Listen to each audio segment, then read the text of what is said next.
Let me pondra.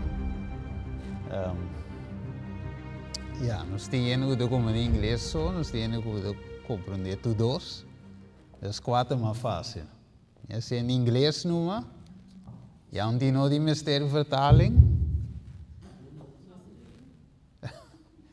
Se já eu me trabalho mais, para você vai com vertaling, me tá com imitar de tema só. Okay, dus nós estamos em inglês, Yuri. Okay, because the sister came from 2 hours riding, yes. And to understand nothing, I think is not correct. Okay. Yes. Yeah, so we will. I have it in papiamento, but we will do it in English. Okay.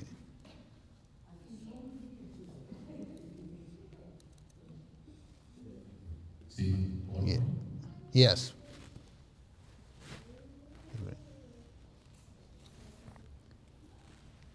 All right. In the meanwhile, we are waiting. Yes.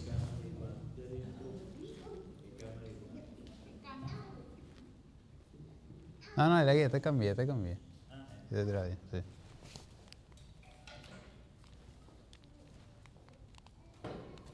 Okay. So, let me just put it so. Yes. Okay, happy Sabbath.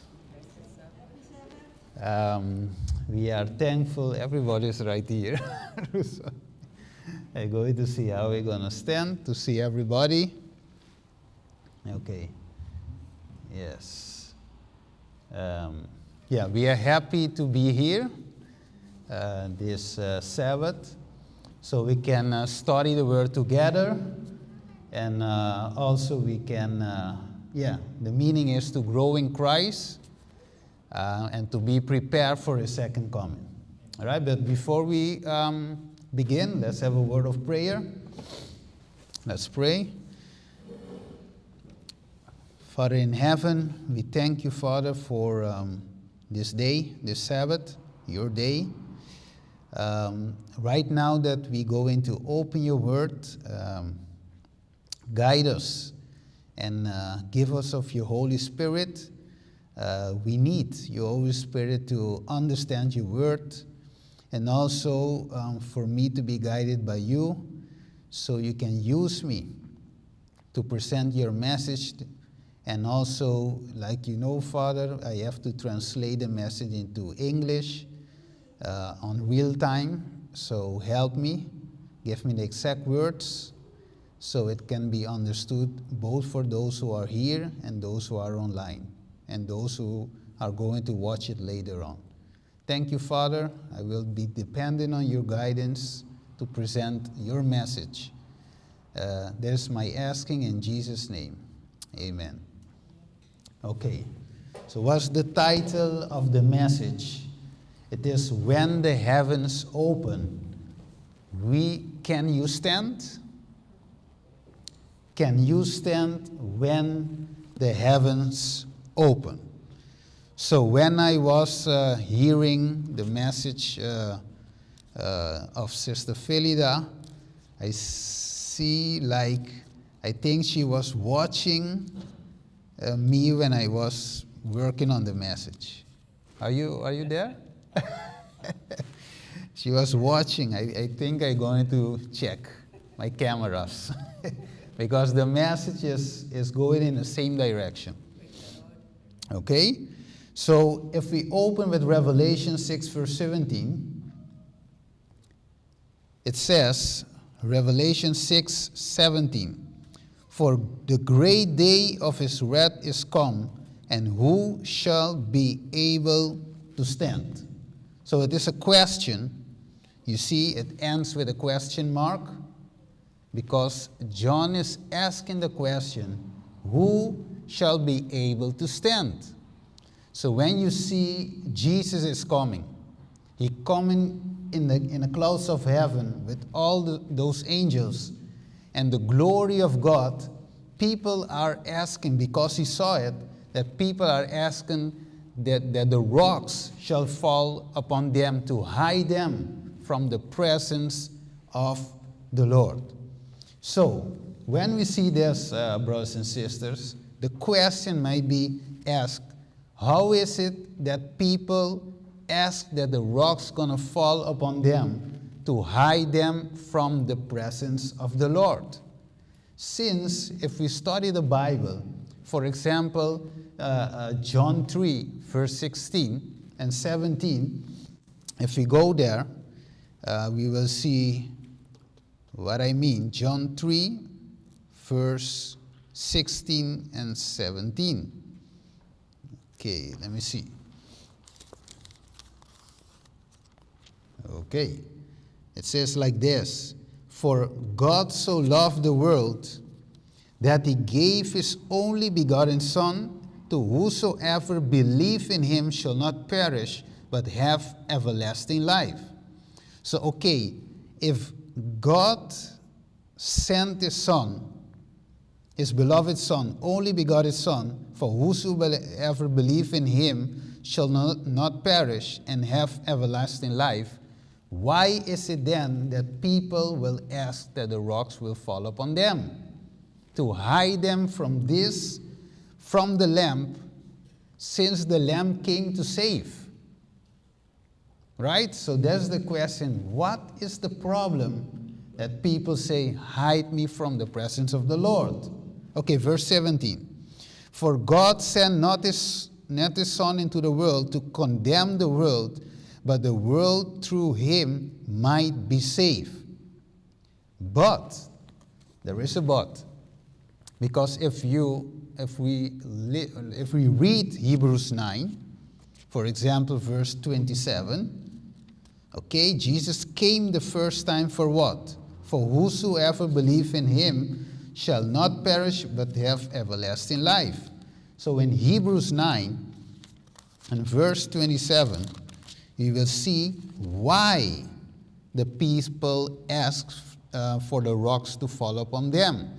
It says, and in verse 27, and as it is appointed unto men once to die, but after this the judgment, so Christ was once offered to bear the sins of many. So once he was offered to bear sin. But now, listen to what they say, unto them, to sins of many, and unto them that look for him shall he appear the second time, which out sin unto salvation. Okay, in other words, the second coming is not coming to die anymore, but to look for those who have waiting upon him, waiting and watching, waiting and preparing. So when he comes to take us to be with him, to spend life eternal with him. So when we know this, and if we're going to go there, I just gonna skip something to be able to have more time to explain another thing. But let me put it this way: because we see in Revelation 6, the people say, we're gonna hide from the presence of the Lord. But in John 3:8, we also see another thing. If we go to Genesis 3:8, and let me see the same principle when people try to hide from the Lord. John 3:8, what does it say? It says, and they hear the voice of the Lord. When Jesus comes for second time, will he come with a loud voice or quiet? A loud voice, along with thousands of angels. Okay, so when he come, in Genesis 3:8 says, and they hear the voice of the Lord God walking in a garden of the cool of the day, and Adam and his wife hide themselves from the presence of the Lord amongst the trees of the garden. So are they hiding? Yes, Genesis 3:8. So are they hiding from the presence of the Lord? Yes. But what caused them to hide from the presence of the Lord? Sin. Because they eat while God told them not to eat. Genesis 2 verse 17, right? So they eat. They did wrong. They broke the commandment of God. So by breaking the commandment of God, you are sinning. So because of sin, they hide from the presence of the Lord. So what John saw in Revelation 6 verse 6, 15 to 16, he saw that people are hiding from the Lord. Why? Because they did not overcome what? Sin. So that's why John asked the question, okay, who shall be able to stand? And then in Revelation 7, John saw a multitude. He saw what? 144,000 who will receive what? The Father's name and the name of the Son. That is Revelation 14 verse 1. The name of the Father and the name of the Son. So they will receive the seal of God, which is the character of God, overcoming sin. All right. So with this in mind,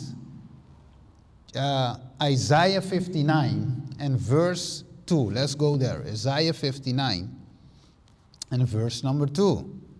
So we'll see what caused men to be separated from God.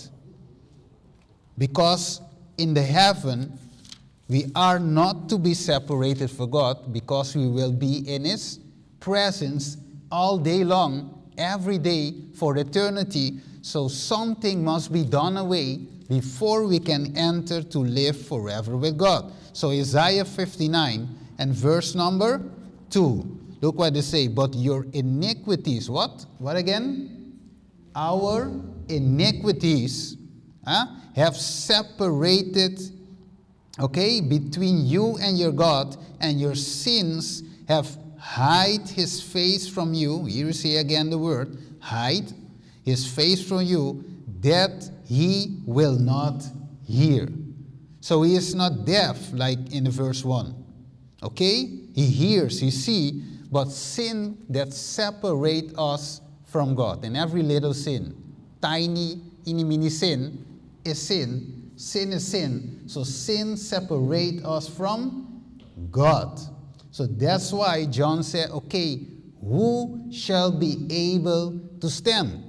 And if you go to Revelation 14 and verse number 4 and verse number 5, we will see what that group, that 144,000 group, have beside the name of the Father and the Son. What is their character? Let me go there. Verse 4, it says, These are they which were not defiled with woman, for they are virgins. Not virgin like virgin, but virgin in a sense, a spiritual virgin. Okay? Revelation 14 verse 4. Okay. These are they which follow the Lamb whithersoever he goeth. They were redeemed. Okay? From among men, being the first fruit unto God and to the Lamb, and their mouth was found no guile. So these are in character perfect by that time. They have overcome sin. Okay, if you go to, for example, Revelation 15, they say they are conquered, right? They got victory over the beast, right? Okay, and its number. Okay, so with that in mind, we know that our name, because it is in papiamento, I just... And then when I go to the quotation of Ellen White, I will put it. Okay, so we are Seventh-day Adventists, right? And in our name, we have, for example, the name 7 day, so 7 day Sabbath. But also, another part of our name is Adventist. Because we believe in what? The second coming of Jesus. But not because we have that name, that means that by default we are going to be saved. Because the name does not save us. If we have the character of Jesus and we have been overcoming daily with Jesus, then we can speak about to be saved and to live eternal life with Him. Because many think by having or being a Seventh-day Adventist, by default we're going to be saved. This is not the case, right? Even because we keep the Sabbath, that only is not going to save us. Ellen White says that also. Many Sabbath keepers will not enter to heaven, will not receive the seal of God, and they will become also our bitter enemies, right? And persecute the same Adventists that they worship with, they will persecute in the last time. So we must be overcomers. But in verse 21, verse 22 of Revelation 3, if we go there, first of all, you will see the sequence. Revelation 3, okay?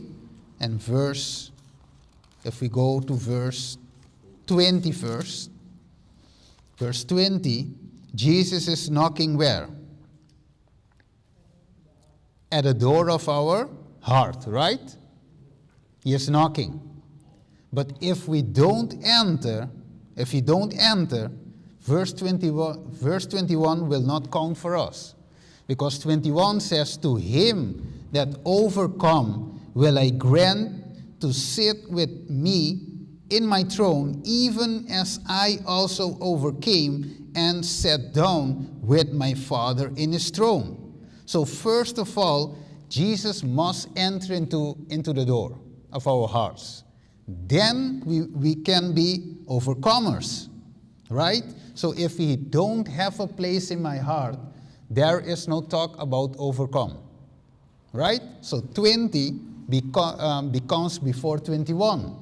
Verse 20, then 21, but before 20 is verse 29. And what does 19. What does it says?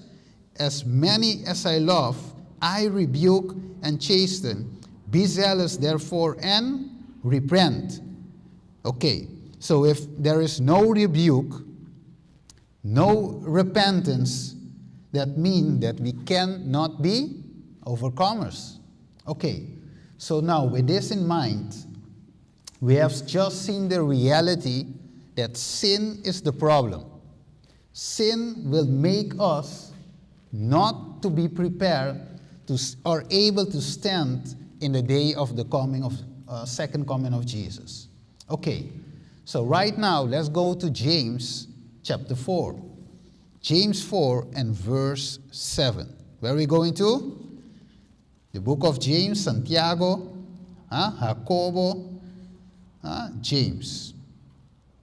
We go into James chapter 4. And let's read what it just say. Okay, James 4 and verse 7. It says, submit yourself therefore to God. What do we have to do? Submit ourselves unto God. Resist who? The devil, and he will flee from you. Draw nigh to God, and he will draw nigh to you. And here's the part. Cleanse your hand, ye sinners, and purify your hearts, ye double-minded. Be afflicted and mourn and weep.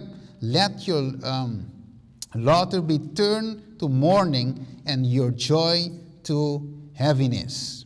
Okay, so what do we must do? According to verse 8, draw nigh to God, and he will draw nigh to us, right? But what do you have to do also? We have to cleanse our hands. Because what? Because we are sinners. So a cleansing must take place before we can be able to stand. Do we see it? Cleansing must take place. All right. So, when we go further, we see, let me just run past to see where I am here in my PowerPoint. Let me just, okay.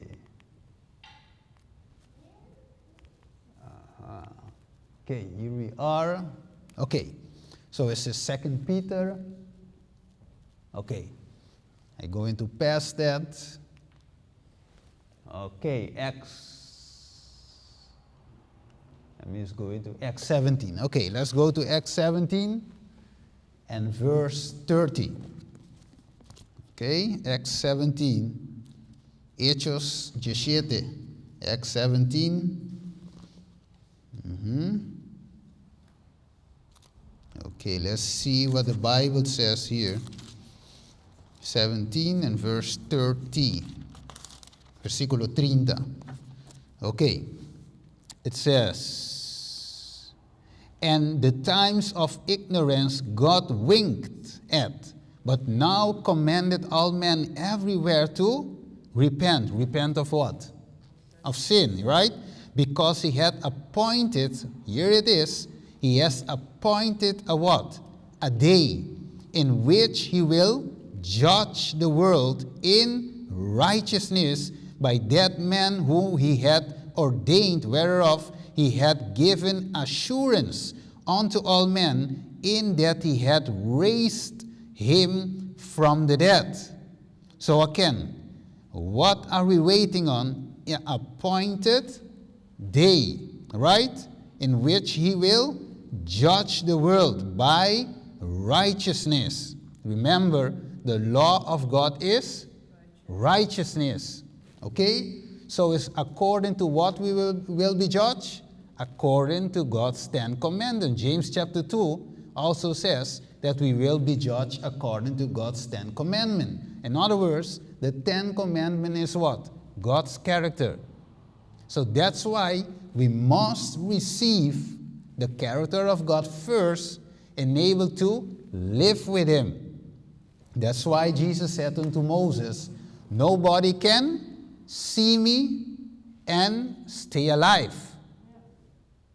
That's why Moses said to God, okay, show me your glory. What is his glory? His character.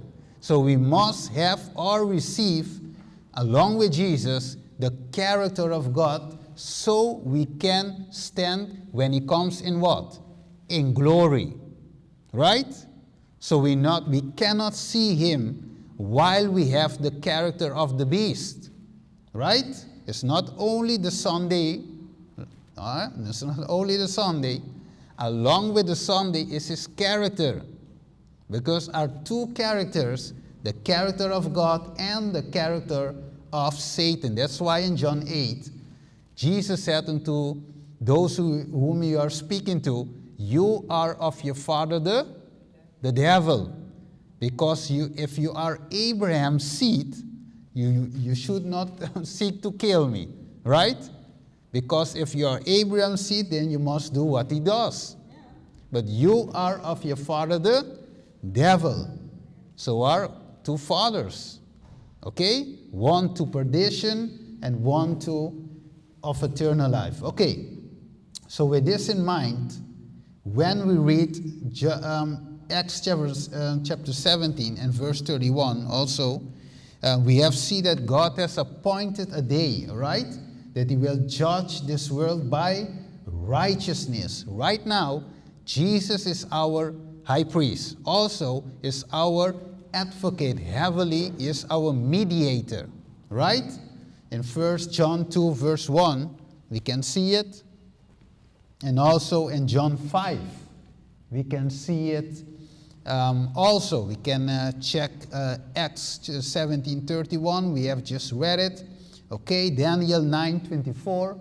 We can also see that. Okay, so if we read Daniel 9:24, okay, there is something that we must do before probation hour close. Right now, our sister in the program have just mentioned the stoning of Stephen in the year 34, right? So it is 490 days which is 490 years, probation time for the Jews, will close at the end of the 70 years prophecy. 70 years, 490 years day prophecy. Okay, let's go there. Daniel 9 and verse 24. Daniel 9. Okay, where are we going? Daniel 9:24. Okay, they had to do some things before probation close. And let me see, this is the type. And we as Seventh-day Adventists are the anti-type, because what they had to do by that time, we also have to do in our time. Okay, so Daniel 9 and verse what?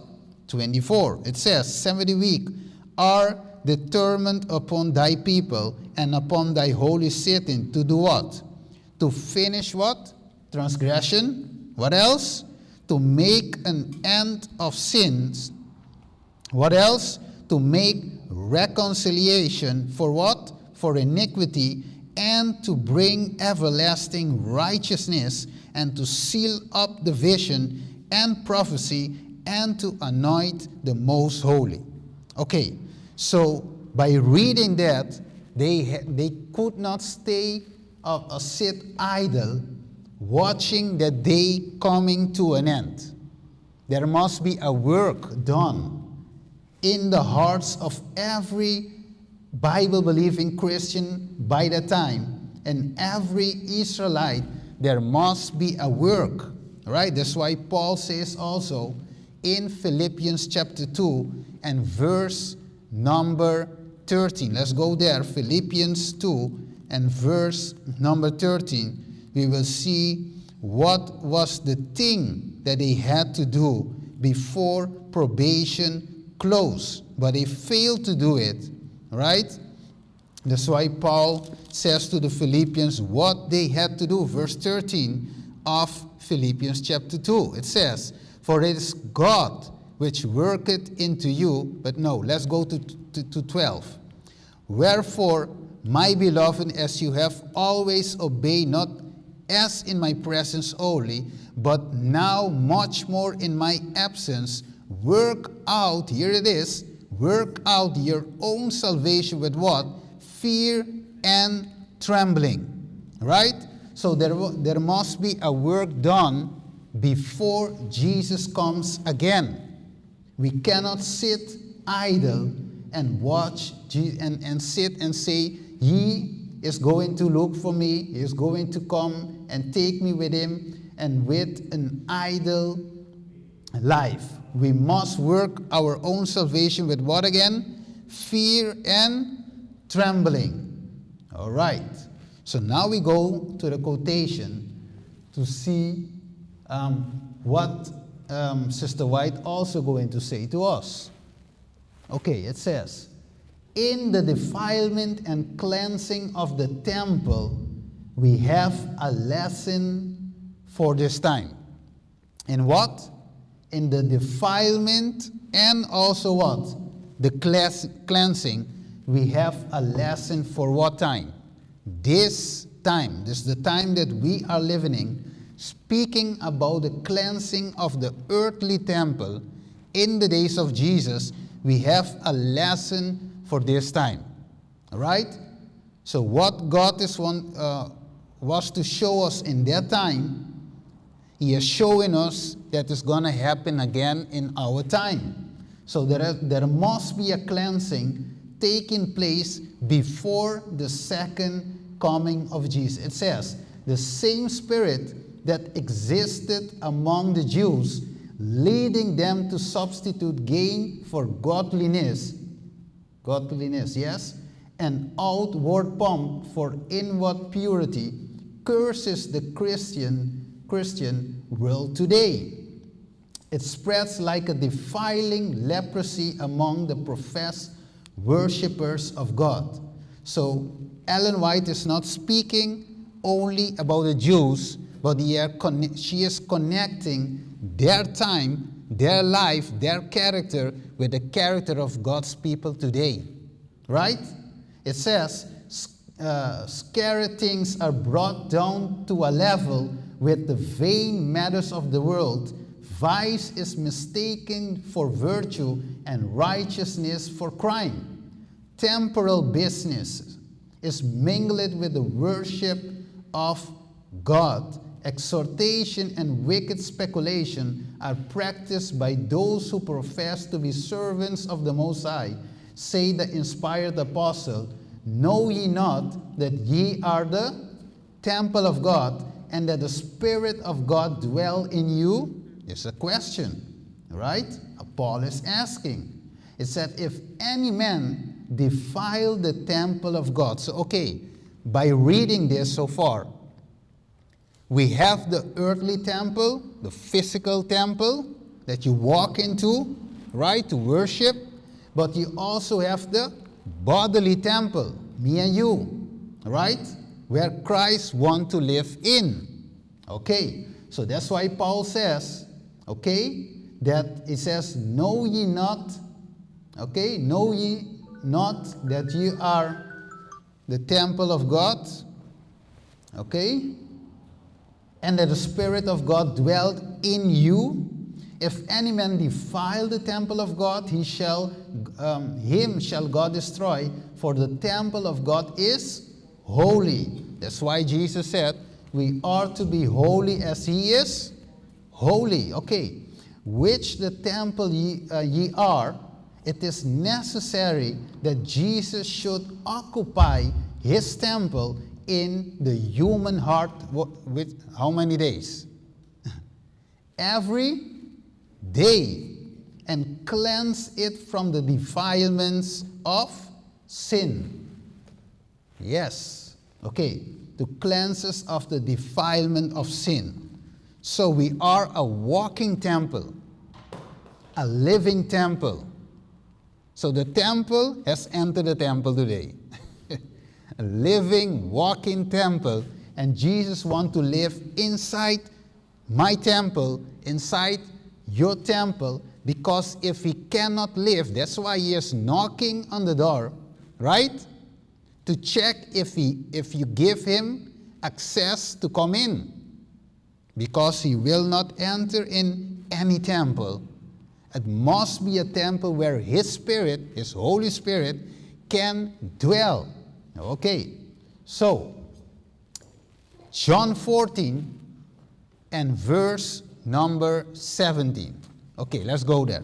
John 14. John 14, verse 17. Okay, are we there? John 14 and verse 17. Where does the Holy Spirit want to dwell? Okay, it says, even the Spirit of truth, whom the world cannot receive, because it seeth him not, neither knoweth him, but ye know him, for he dwell with you, and shall be where?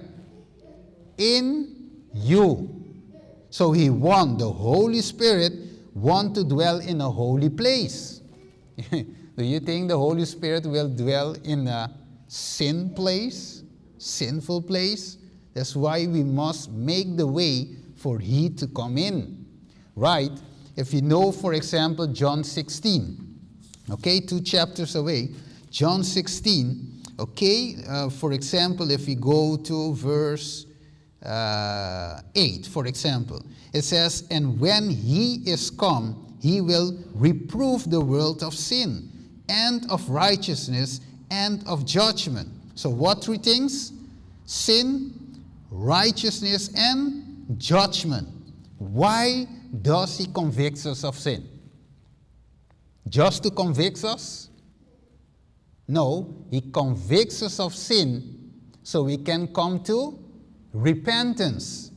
Because when we come to repentance and he has convicts us of sin, sin comes out of our life, he can dwell in our life. So like John made the way for Jesus to come, right? The first coming, he had to prepare the way. That's why we must prepare the way so Jesus can also come inside. No preparing, no coming. So we must prepare. Luke 1 and verse 17. Let's go to Luke 1 and verse 17. What was the, let me put, what is the message? What has John, or must John do, right, by that time to prepare for the first coming of Jesus? It says, and he shall go before him in spirit and power of Elijah, okay, to turn the hearts of the fathers to the children and to the disobedience to the wisdom of the just. And here, look what they say, to make ready a people prepared for the Lord. So it's not just coming. There must be a work of preparation before we can receive him. That's why in John 1 it says, Jesus came, the light came, but they not receive him. They had not received him. Right? But John was the witness. He was not the light. Okay? He was, let me put it this way, a reflector of that light. Okay? He must prepare the way. That's why today we need John the Baptist, okay, to prepare the way so Jesus can come. The same message, not the other message, is the same message, must prepare people to receive Jesus Christ. Okay, so right now, that's why what you have just, the lesson is very important, because the sanctuary is in sequence, right? Before the brazen altar, you have the altar of sacrifice. There must be a sacrifice before we can go further. Otherwise, it doesn't mean nothing. It's just, you can just take a shower at your home or go to a beach. It's the same thing, right? Go to a beach and see all these nice fishes on the water. You can do that by your own. You don't need to be baptized. But that's why before baptism comes the altar of sacrifice. Otherwise, it doesn't mean anything. Okay? So again, we're going to skip some things because we already know, I don't need to quote other verses, because we have seen that God wants to don away sin from our life. Give us the victory. Okay? So let's go to Daniel 8:14. Daniel, where are we going? Daniel 8 and verse 14. Let's go there. 8:14. It says, and he said unto him and to me, unto 2,300 days, then shall the sanctuary be cleansed. So here is talking about what type of sanctuary? The earthly sanctuary. Sorry, the heavenly sanctuary. Right? But likewise, that the earthly sanctuary must be cleansed, there must be a cleansing above also, right? Okay, I'm going to explain it. Okay, Daniel 8:14 is, let me see, in that time, in the year 1844, just before that, that was the sermon that was be preached, right? By our pioneers. That was the central message, okay? The message of the sanctuary, which is make us Seventh-day Adventists. Because if you take that central pillar out, for example, out of a building, what happened to a building? It falls, all right? It crumbles. So the pillars must be there, and one of the main pillar is what type of message? The sanctuary message, okay? So Daniel 8:14 was the central message by the time, and it still is, because Jesus is still in the sanctuary mediating for me and for you, and the final judgment is about to come. But okay, it says here we have the tabernacle, the sanctuary, okay? Also, we have the bodily sanctuary, okay? 1 Corinthians, if we go just in 1 Corinthians 6, and verse 19, before we come back to Daniel. 1 Corinthians, because we're going to see something very big today. 1 Corinthians 6, verse 19. It says, what? Know ye not your body is the temple of the Holy Ghost, which is in you, which you have of God, and you are not your own? It's a question, right? For you are bought with a price. Therefore what? Glorify God in your body, in your spirit, which are God's. So what are we to do? Glorify God where? In our body. Our temple must be glorifying God. Okay? But why do I read Daniel 8:14? Speaking that the sanctuary must be cleansed, right? So, if our body is also a sanctuary, then what also must happen to our body? There must be a cleansing also in our body. Okay? So it is necessary that a cleansing takes place in our body. Okay? So now,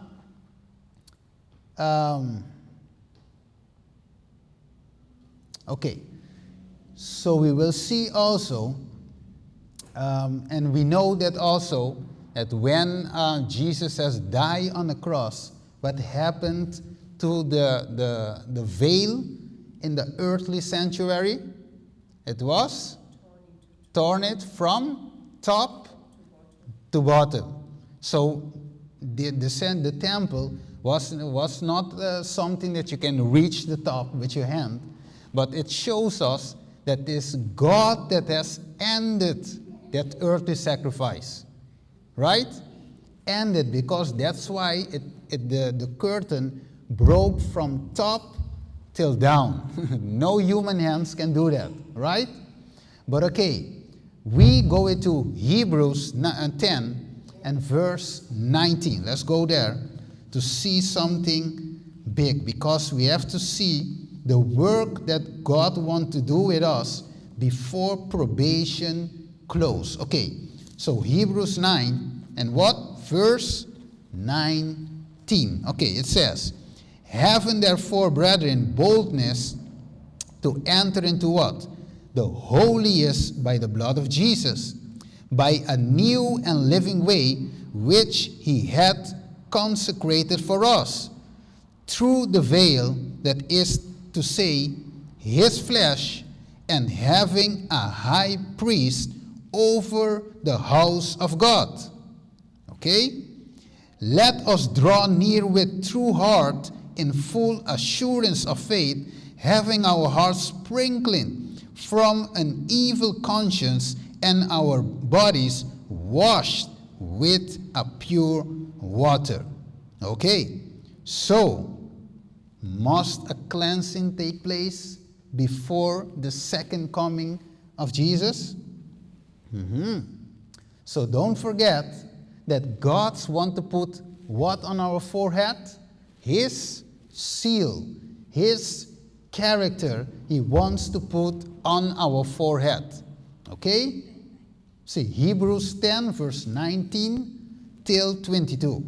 Okay? And verse 1 of Revelation 14 shows us the seal, which is God's character. Okay, so let's go now. We're going to take comparison. John 2, verse 13. Let's go there. I take some Bible verses, okay? Because we must, it's good for us to understand, right? The work that God is doing or want to do in these last days. He stands at the door, knocking. If any man hears his voice and open the door, he shall enter. The only way is for us to open the door. Okay, so John 2, are we there? and verse 13, it says, "And the Jews' Passover was at hand, and Jesus went up to Jerusalem." So what was at hand? Passover. And Jesus went to Jerusalem. But what did he went to do? To sit? To play basketball? Or what was his mission? Verse 14, "And found in the temple those that sold oxen and sheep and doves and the changers of money sitting." So again, Passover was at hand. But although Passover was at hand, it was a very solemn day, but he found in the temple those who sold. So there was a business going on in the temple while Passover is at hand. So a work must be done before that time. So Jesus entered the temple.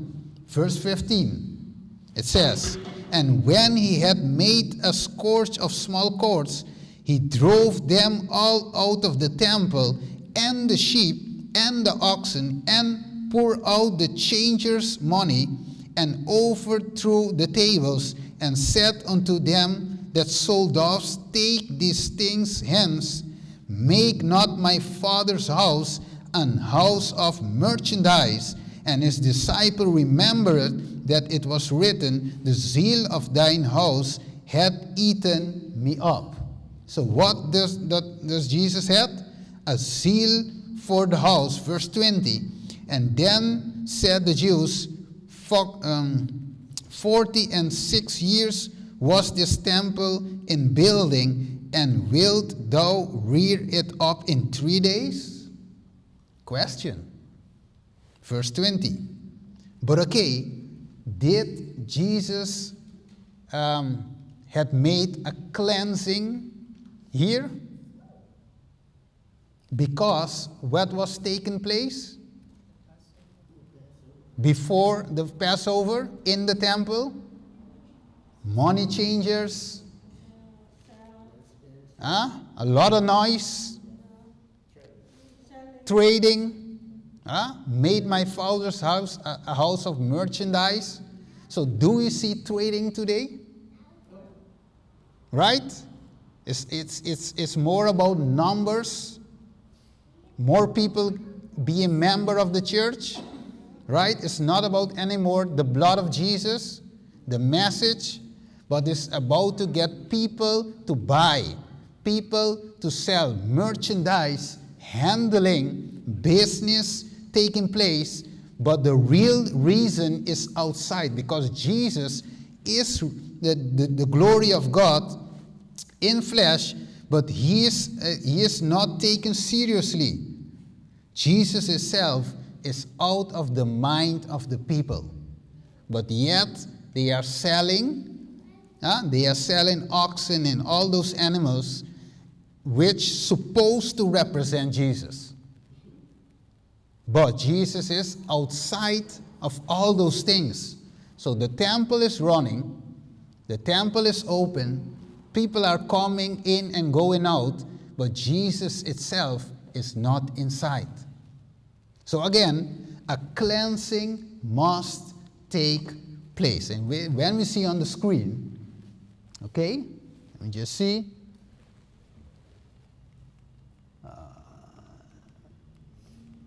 Okay, let me see. Okay. So here we can see on the screen from the year 19, okay? In the year 19, we're going to see it according to history, was the temple finished, right?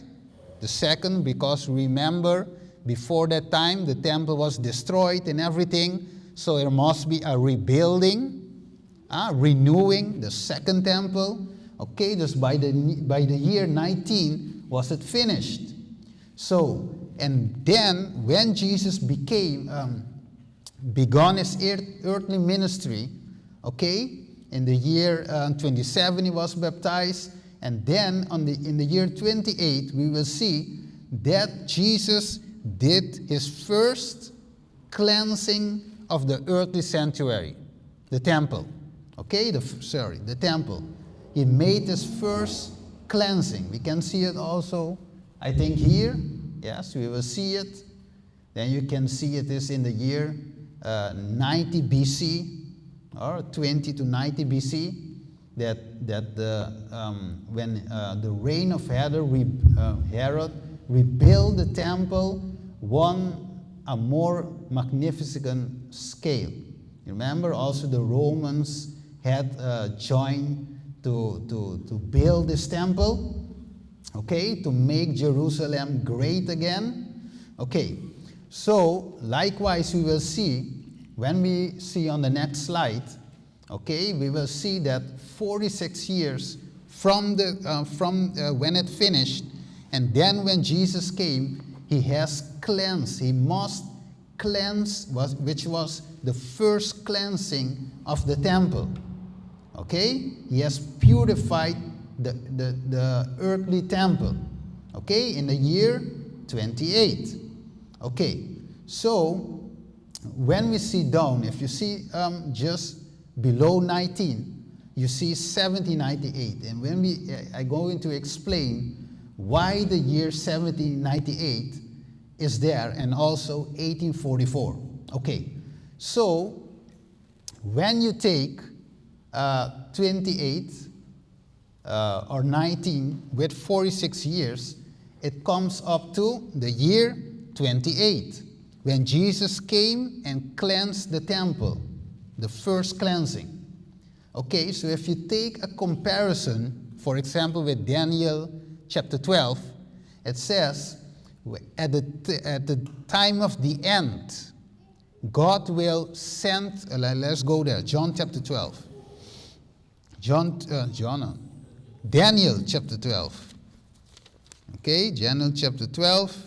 Remember, I'm translating from Papiamento to English in my mind. So, yes, because I have the sermon in Papiamento. But okay, God is helping, so He can make it possible. Okay, let me just check Daniel 12.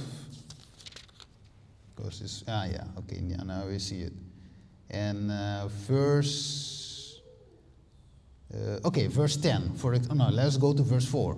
It says, "But thou, O Daniel, shut up the words and seal the book, even to what? The time of the end. Many shall run to and fro, and knowledge shall be increased." Okay? And it says verse 10. "Many shall be purified and made white and tried, but the wicked shall do wickedly, and none of the wicked shall understand, but the wise shall understand." So, okay, till the time of the end, what must happen? Then the seal, God is going to reveal, open up, give wisdom to understand the prophecies. So from that time, 1798, the time of the end of the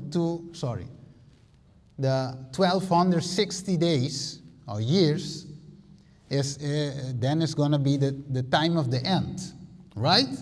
So if we take, for example, if we take 1798 plus 46 years, then it's end up to 1844. Right? So we see here, like you see it on the screen, then we can see that God indeed has raised up this movement, Seventh-day Adventists, to do a special work, okay? Because we also have to preach this message, sanctuary message, and also the cleansing, okay, that must take place for Jesus to come. All right? So our body temple also must be cleansed. So Jesus cleansed the temple in his day, and the temple also is our body. So the first cleansing must take place, and also the second cleansing. We will show it right away. So, okay, is this understandable? Okay, did we understand the comparison? 46 years from 19 till 28, the first cleansing of the earthly temple. And also if you take 46 years, 1798, the time of the end, beginning of the time of the end, plus 46, and up to 1844, the beginning of the movement of the Seventh-day Adventists. Right? So this is also to show that this movement is God's true movement. Okay? So sit tight as Seventh-day Adventists. Okay?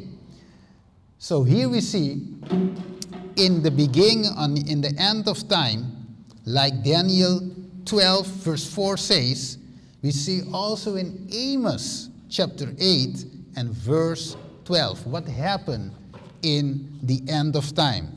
Amos, where are we going to? Amos chapter 8 and verse 12. Okay, if someone have it already, you can read it. Okay, this Bible is a little bit new and okay. Amos 8, Amos 8, versículo 2. Yeah. Someone has it? Okay. Okay, let's read it.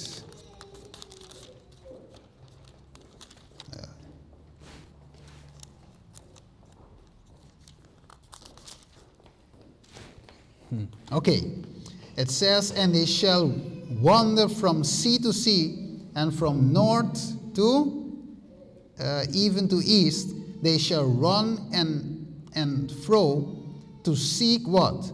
The word of the Lord, and shall not find it. Okay? 12. Amos 8, verse 12. So there's going to be a running through and fro to seek what? The word of God. The knowledge of prophecy. Okay, so let's go to the screen. Okay, we can see it. Yes, okay, here it is. Continual searching for greater light. Whatever may be man's intellectual advancement, let him not for a moment think there is no need of throughout and continuous searching of the scripture for greater light. Right? Because this is very true. Every time we open God's word, we learn. Right? We learn more. You will see things that you did not see before. I remember way back in the beginning when I started to preach the three angels message, I had like one topic on the three angels message. One topic. So one PowerPoint, one message of the three angels message. Remember, the first, second, and the third in one message.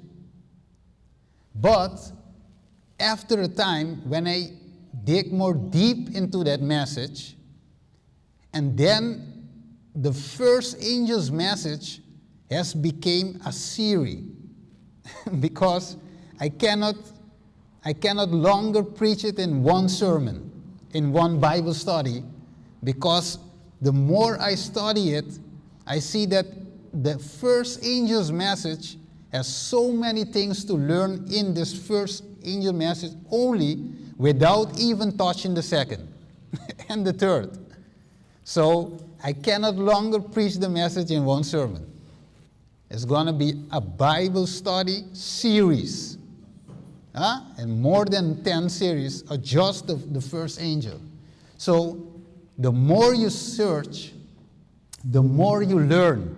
And even now, I'm not finished. I'm learning still. I'm still learning. Right? Okay. But you will also notice that God never gives one man everything. Right? Because he can give Sister Alba something that when Sister Alma stands here, in front of us say something, say, okay, I did not thought about that. Right? So I go to church and say, oh, yes, thank you, God, praise the Lord, right? And when Pastor Sebastian also comes, say, okay, I did not thought about that. So we all sum up, we all connect together to make or to form up the body of Christ. So we must have what? Continual searching for great light. No man can come to a point and say, okay, I know everything, because you don't know nothing. You just began. Right? God knows everything. Human must be learning, and even when we reach heaven, Ellen White says, we're going to still learning about the plan of redemption. So we are not finished yet. We are still going to learn. All right. So as a people, it says, we are called individually to be what? Students of prophecy. So I hear a sister on the internet say, we must not talk about prophecy. Okay, I don't know if she is a pastor or something like that, but she says, we don't have to talk about prophecy.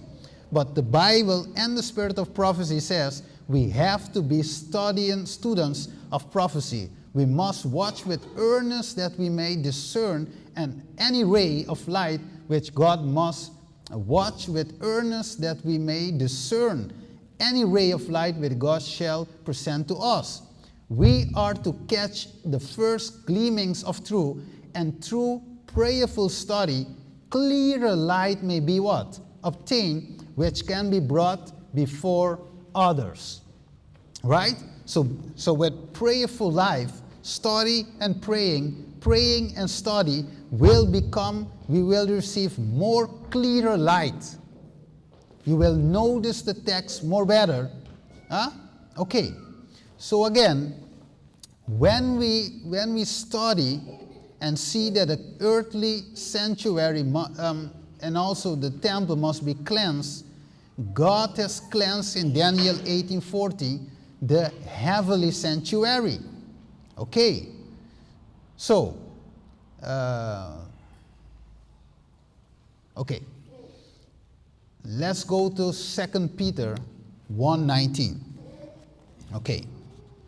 So we see, brothers and sisters, that God must have a people today to preach this sanctuary message, right? Because cleansing must take place. We cannot just sit and watch for Christ's second coming. It will come, but we are not be able to stand, right? Does God want us to stand in that day? Yes, all right? God wants us to stand in the day. That's why He must be prepared us before the day. Okay, 19, it says, while they promise them liberty. 2 Peter chapter 1. Okay, 2 Peter chapter 1 and verse 19. What does it say? We have also a more sure word of what? Prophecy, whereunto you do well that you take heed, as unto a light that shine in a dark place until the day dawn and the day star arise where? In your heart. In other words, in our hearts. Okay? There is where the star must be shining. Like in the day, you remember when Jesus was about to be born, they saw a star in heaven, right? And that star must shine where? In our heart, because Jesus wants to be born in our heart. We must be what? Born again. Jesus in us, right? God working through Jesus into us to bring us back to Him. All right. So let's analyze those two purifications, okay, of cleansing of the temple through Jesus. Okay. So we just covered the first cleansing of the temple, right? And before we finish the study, we must cleanse the we must study the second cleansing. Okay, go with me to Luke 19. Okay? Where are we going to? Luke 19 and verse 35. Okay, Luke 19. Okay. Yeah, this Bible is okay. Luke 19 and verse 35. Okay. It says, and they brought him to Jesus, and they cast their garments upon the colt, and they set Jesus thereon. Okay? Verse 35. And they brought him to Jesus. Okay? Verse 36. And as he went, they spread their clothes in the way, and when he was come nigh, even now at the descent of the Mount of Olives, the whole multitude of disciples began to rejoice and praise God with a loud voice for all the mighty works that they had seen, saying, Blessed be the King that cometh in the name of the Lord, peace in heaven and glory in the highest. Okay, so Jesus came, all right? He came, let me put it this way, just before his crucifixion.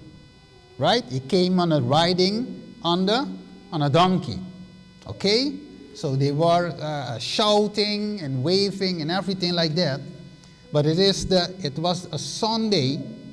It was the last the last week before he was crucified. Okay, let's go to 45. Luke 19, but verse 45.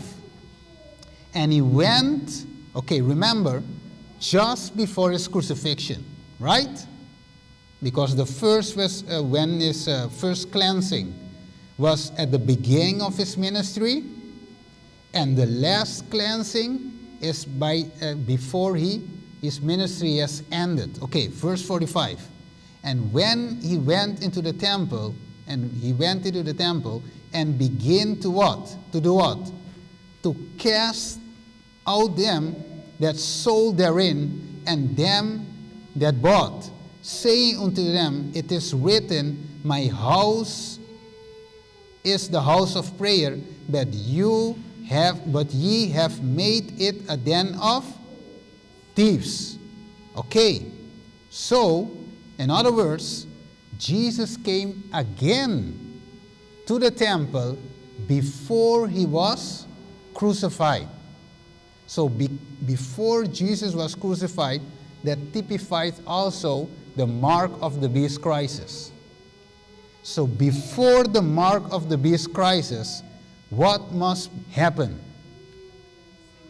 A cleansing. In other words, a second cleansing must take place. Okay, when did the first cleansing must taken place in our life? Let me put it this way, when had to be the first cleansing of where had it to be took place in our life? Okay? When we baptize. Okay. And just before the crisis ends, there must be a second cleansing. Okay. Let's go to the screen.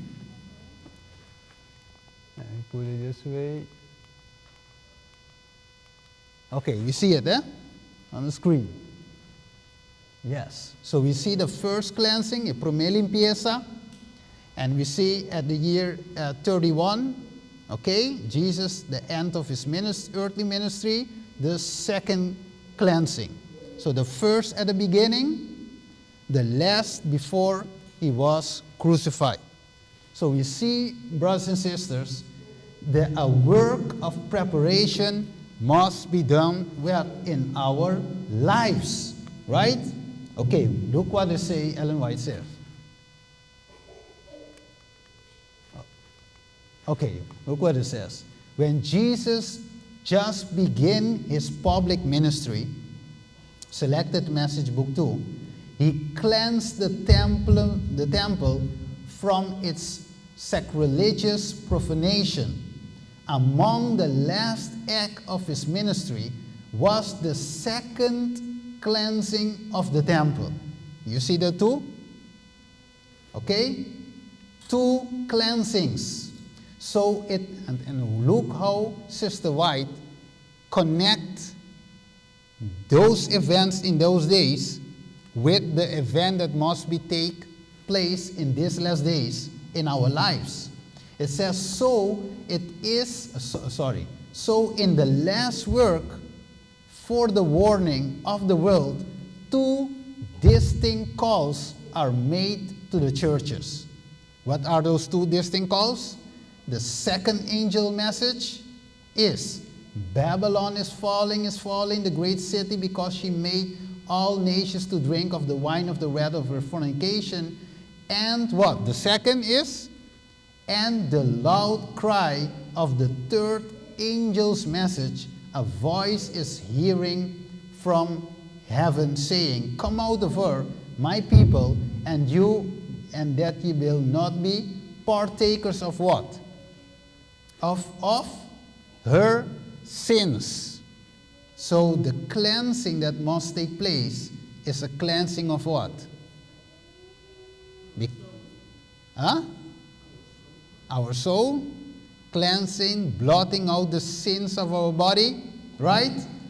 Purified our body. Remember, Ephesians says that when Jesus wants to be going to present his bride, can he present his bride just like that, defiled with sin? Can he do that? Okay, let's go rapidly. Ephesians chapter 5. Ephesians chapter 5. And let's see what Jesus is going to do just before the end. Okay. Let me see. Yes.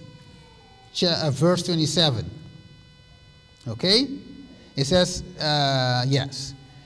He says, no, let me go to 25. It says, husbands, love your wives, even as Christ has also loved the church, and gave himself for it, that he might sanctify it and cleanse it with the washing of water by the word, that he might present it to himself a glorious church. What does Christ want to represent or present to his Father? A glorious church. Glorious, a church with the character of God. Right? Okay. Not having what? Spot or wrinkle or any such thing, but that it should be holy and without what? Blemish. So Christ cannot present a defiled church, a church filled with sin, a church that is dealing with money, a merchandise church, a church that is treating his blood like nothing. God wants to present a pure church. So, in other words, to be pure, a cleansing must take place. So go with me to what? Isaiah verse 1 Isaiah 1 and verse 18. Where are we going? Isaiah 1 and verse 18. Okay. It says, come now and let us what?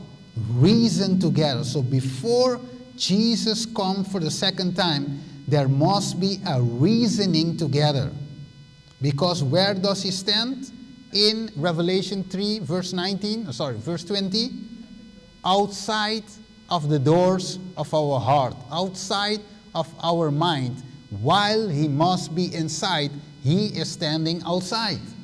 So he is inviting us to open the door so he can come in, to live, to sup with us.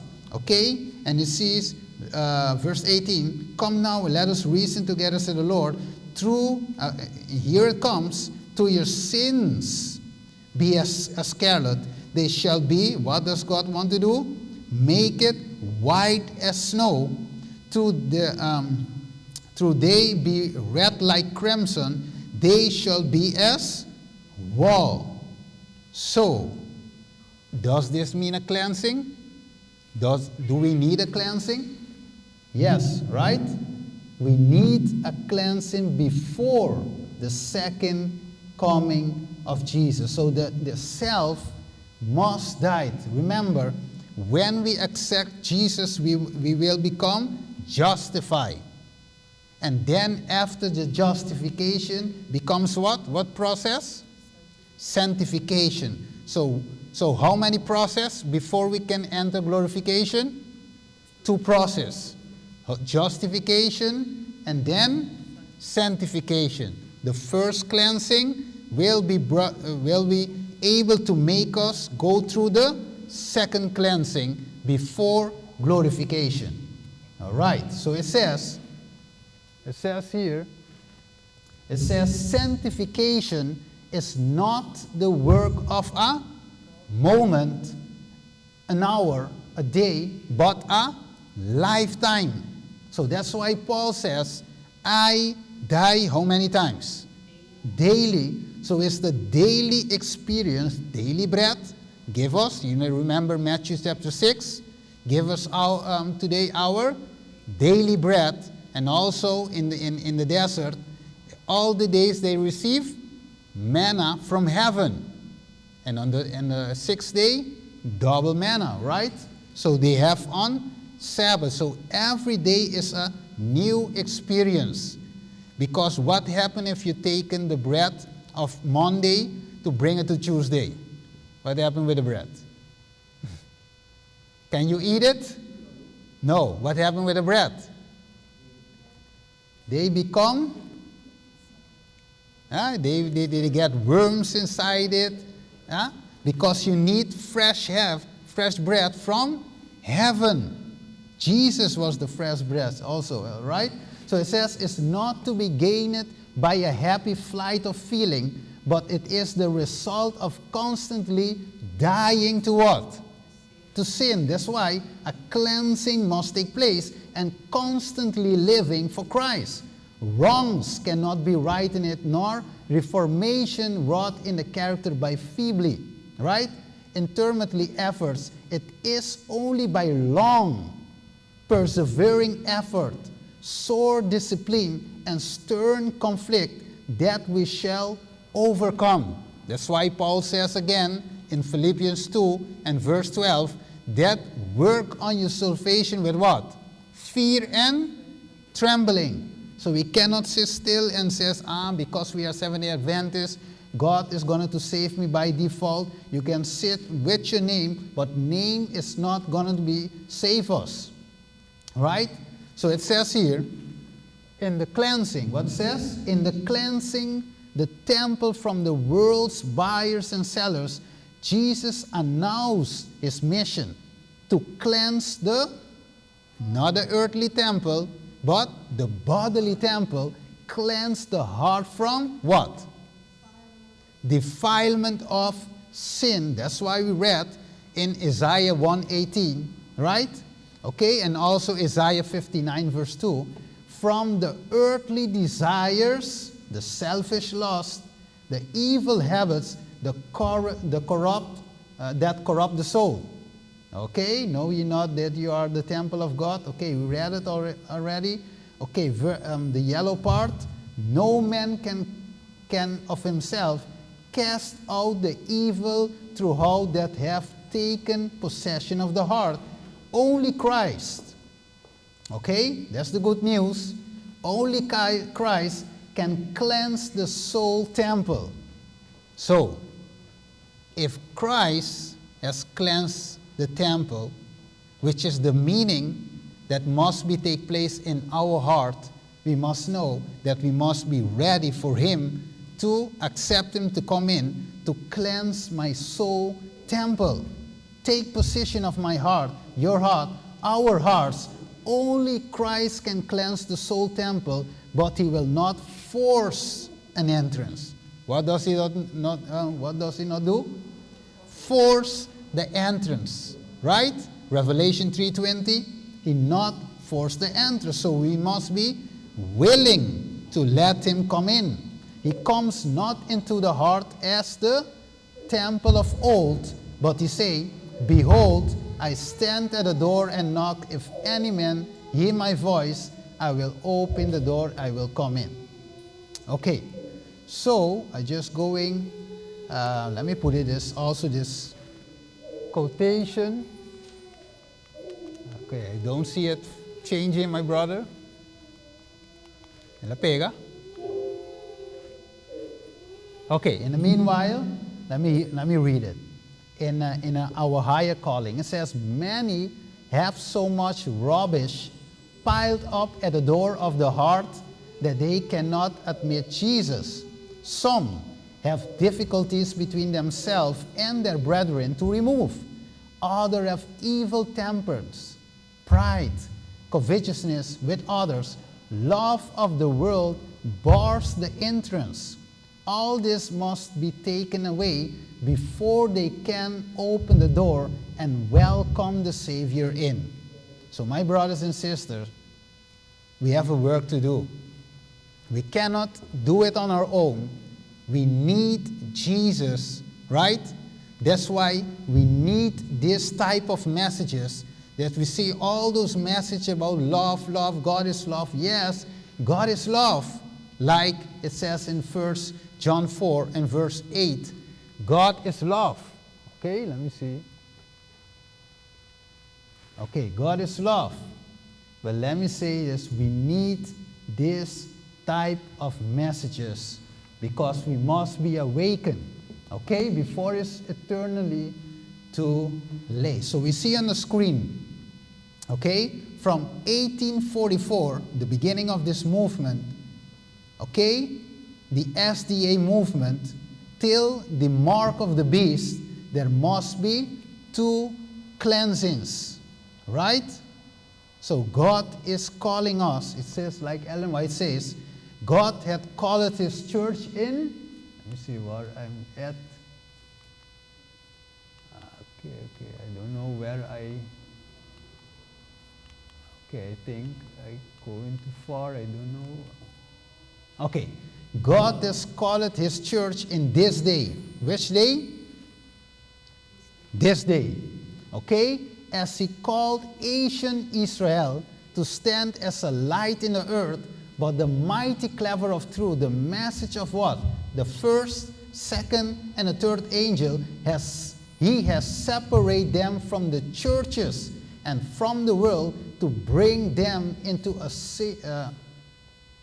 sacred nearness to himself.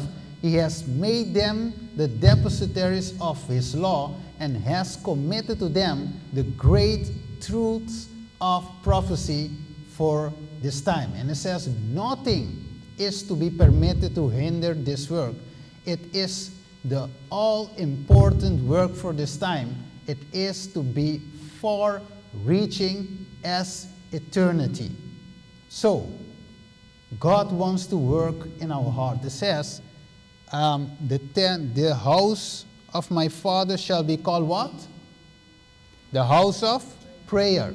So what does our house must come before Jesus come? Our house.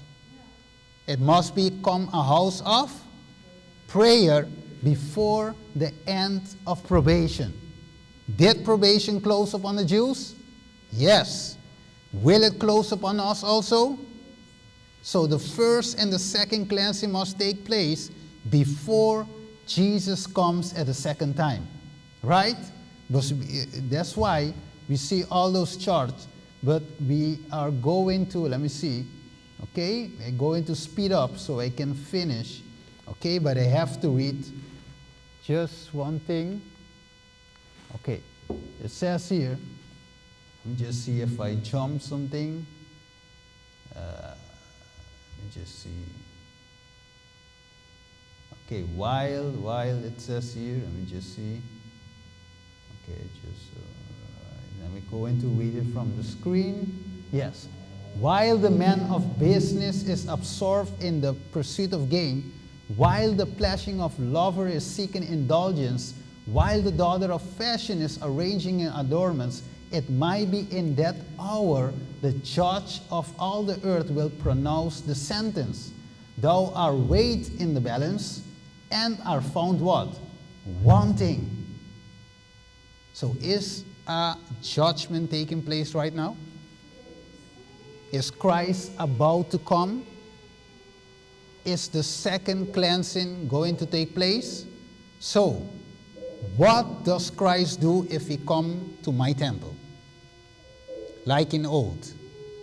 He came to that temple and he turned the tables upside down. Cast out the money changer. So when he come to my temple, is there business taking place in my temple? Do Christ have to turn my table upside down? Or can he just enter and cleanse and take me with him for eternity?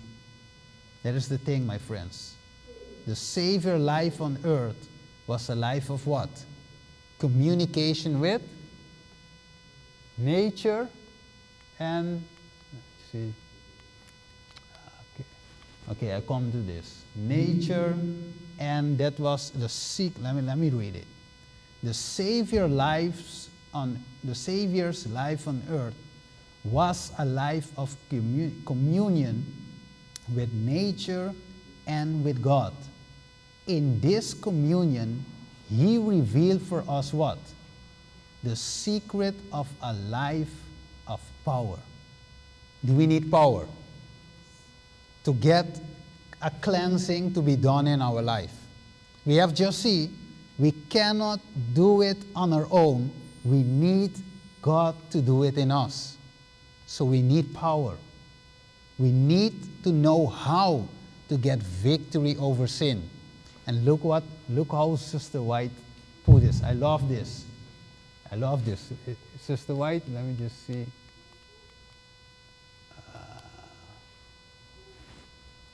Okay. It says, we shall not acquaint ourselves with God by proving his promises. Angels record every prayer that it is earnest and sincere. We should rather dispense with selfish gratification than neglect communion with God. The deepest poverty, the greatest self-denial with his approval is better than riches, honor, ease, and friendship with it. We must take time to what? To pray.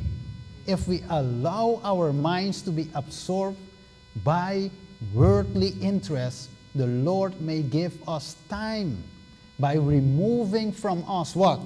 Idols of gold, of houses, or of fertile lands. So it is time. The work of redemption must work in us. So I go into skip this thing so I can finish. Look what it said. This is the most powerful quotation for today. Don't forget it. It says, I saw how this grace can be obtained. Right? So we all want to be cleansed. Yes. We all want to be cleansed. But how? And otherwise says, I saw how this grace can be obtained. How? How can we obtain this grace? It says, go to your closet and what? Well, just to sit in our closet? No. And there alone, plead with God. And what are we pleading with God?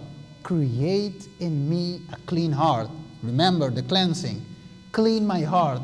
Create in me a clean heart, O God, and renew a right spirit within me. Be in earnest. Be sincere. Prevent prayer avail much. Jacob, like wrestling player, agonize. Jesus in the garden, sweat great drops of blood. You must take what? An effort. Do not leave your closet. Right? That's the warning. Don't leave your closet. Why? Until you feel strong in God. And then watch. And just as long as you watch and pray, you can keep what? Evil besetment under. And the grace of God can and will appear in you. This is it, my friends. I will close it here. Okay, we have a lot more to study. But I close it with this picture. Okay, so I will put this picture. Okay, just to see. Okay, you see this picture? So what does this picture represent? Huh? It's gone? Okay, let's put it back. Okay. Yes. Just watch this picture. So Naaman had leprosy, right? And he went to the prophet to receive what? Healing, right? He wanted to be cleansed of what? Leprosy. Leprosy represents sin. So he went to the prophet to receive the message to overcome sin, to be cleansed from sin. But in the first time, he tried and nothing. Right? The second time, he tried and nothing. So he went to his closet and then prayed with God, but nothing. Did not get victory, for example, over alcohol drinking. But the second time he went again, no victory. Again, he have the bottle of vodka in his hands. Right? The third time, again the bottle of vodka in his hand. The fourth, the fifth, and the sixth. But what happened on the seventh time? Did he get victory on the seventh time? Because 7 means completion. Okay? Total victory over sin. So we must keep going to the closet, keep pleading to God. Don't leave your closet until you get the victory. Right? So today, are we going to our closet to plead with God there? It's a personal thing. It's not a church thing, sitting thing. It is a personal thing. You alone with God, me alone with God, have to plead, God, help me to get victory over sin. Give me the second cleansing so I will be able to stand in the day of your coming. May God help us. Let's pray. Father of heaven, we thank you, Father, for this message. Even though the message is more deep, but by this point that we came, you have given us to know that there must be a cleansing in our life just before your second coming. Because this time, you are not going to be like a baby and die for us on a cross. But this time, you're going to seek those who are waiting for you, pleading earnestly to get victory over sin, because sin cannot abide in your presence. So today, Father, help us to be a part of this cleansing, so enable to us to be clean, so we can see you and live. Like Jacob says, I have saw God and my life was spared. I live and my name is not Jacob anymore, but Israel, because I have got the victory over sin. Thank you, Father. Help us so we can experience that victory in our lives. Thank you, Father. We ask this in Jesus' name. Amen. No stato que no cielo, bom nome seja santificado. Danke, Senhor Deus, por o serviço, Senhor, que nos porta para ti. Foi começo até no final, Senhor, com nosso estudo, parte de essa escola, e parte também de culto divino aqui na Anang, e tur e alabança nang, para donar tudo honor e glória. Senhor, lá a mensagem que nós recebemos, queda de nosso coração, e assim que nós também, Senhor, devia participante de obra de limpeza que tenho tomado lugar de nosso coração, diz por mim que Jesus vini, para sina hora que vini, para nós não pedir para barranca cair para nós, mas se não nos por para, como estão seja, que em nome de Tata e eu de nos frente, é decir, bom caráter de nos vida, a guardo projetar, Senhor. Danke, Tata, a palavra não para estudo aqui, nos agradecido em nome de Cristo Jesus. Amen. Amen. Blessings. We have something. See, something that, okay. We can drink. Something to drink. God bless you. So we don't go home with a desert.